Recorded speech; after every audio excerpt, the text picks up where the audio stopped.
So, papunta po kami ng lumang tren. Lumang galing pa sa World War II. Hindi namin alam ang kwento kung anong meron. So, papakita po namin.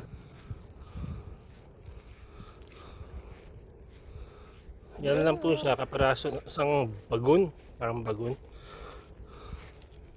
Ito po ang story niya. Kwento mo nga aking asawa. Pagkatapos ng Death March, maraming buhay ang nawala, mapa-Pilipino man at mapa-Amerikano. Naglakad sila ng mahigit is 105 kilometro mula Maribeles, Bagak, Bataan under the intense April heat na inassemble sa San Fernando, Pampanga, at punong-puno sila ng mga These boxcar and many like were used to transport Filipino and American prisoners of war. Dapat translate mo. English eh. Nasaan na ba ikaw? Ito, the defender of Bataan Corridor from San Fernando, Pampanga to prison camps in Capital after the long march. Itong boxcar kung tawagin, Pakita mo yung boxcar. parte ng tren ng panahon na yon. And karamihan ng ganyan ay ginamit para maging transportation ng mga Pilipino at Amerikanong prisoner, mga bilanggo ng digmaan.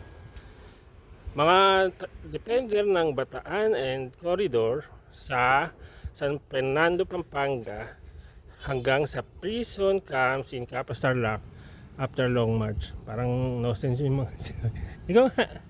Basta maraming tao ang pinagkasya dyan sa boxcar na yan. Na to the point na hindi na makaupo yung mga tao na yun dahil sa sobrang init.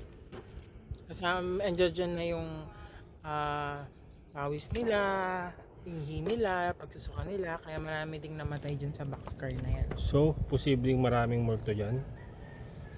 So, hindi. So, itong boxcar na nakikita mo ngayon, yung picture na yan, ito na yung boxcar na nakapag-survive doon sa ano na yun, sa pangyayari na yun. So, yung boxcar na yan, yung pinaka-mute witness doon sa mga tao na nag-sacrifice ng kanilang pagiging bayani at biktima ng Bataan Death March. Ito ang nagsisimling memorial ng horror ng war ng panahon na yun to this fellow man. Ayan po, yun namin binabasa. Kasi ito yung testimonial ng survivor.